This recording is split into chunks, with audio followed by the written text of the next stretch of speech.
আমরা বলেছি যে জুলাই সনদে যেহেতু আমরা একমত হয়ে গেছি, একটা গণ অভ্যুত্থান আমাদেরকে এই এখতিয়ার দিয়েছে, সুতরাং এখানে তিনটা জিনিস।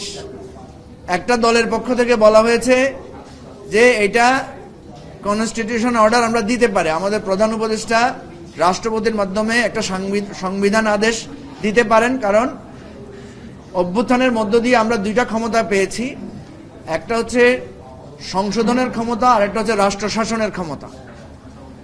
এই দুইটা ক্ষমতা পাওয়ার পরে আবার নতুন করে কেন এখতিয়ার লাগবে?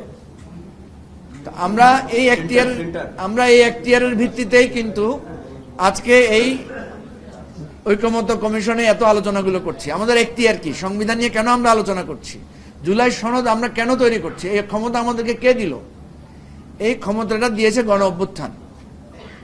এখন ক্ষমতা দেওয়ার পর ক্ষমতা কি সে নিজেই নিজের উপর নিয়েছে? নেয় নাই। নেয়ার জন্য সে একটা সুপ্রিম কোর্টের একটা রেফারেন্স নিয়েছে 106-এ। সুতরাং এখানে এখন বৈধ হয়েছে কি অবৈধ হয়েছে এইগুলোর বিতর্ক অহেতুক তোলা যাবে, কিন্তু বাস্তবতা হচ্ছে যেই সরকার পালিয়ে গেছে, অবৈধ সরকার, সেটা কিন্তু সাংবিধানিক ভিত্তিতে পরিবর্তনটা হয় নাই।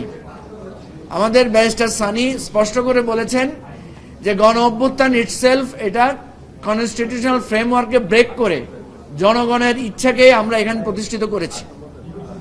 ফলে এখানে দুইটা বিতর্ক, একটা হচ্ছে আমি কি এই জনগণের ক্ষমতা পেয়েই সবকিছু করতে পারবো, আবার একটা প্রশ্ন হচ্ছে আমরা যা করছি সেটা সাংবিধানিকভাবে স্বীকৃত হচ্ছে কিনা, বৈধ হচ্ছে কিনা।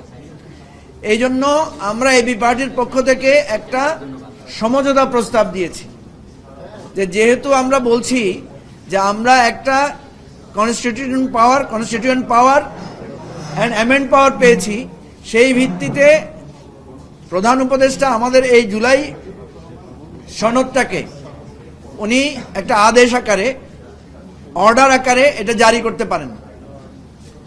এখন এটা জারি করে এরপরে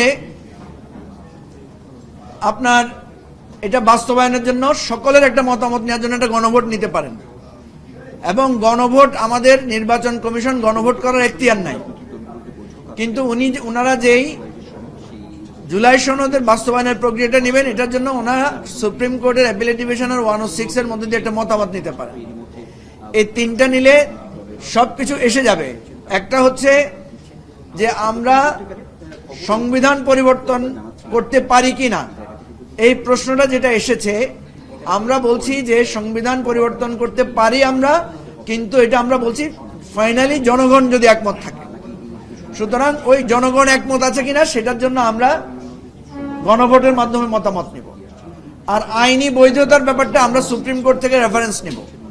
তাহলে যেটা হচ্ছে যে এটা একটা ভিত্তি মজবুত হচ্ছে, প্রকৃত অর্থে সাংবিধানিক বিতর্ক তুলে এখানে একটা আমরা দেখলাম যে কিছু কিছু দল এখানে কনস্টিটিউশন এক্সপার্টাইজ প্র্যাকটিস করার জন্য নানা ধরনের কথা তুলছেন।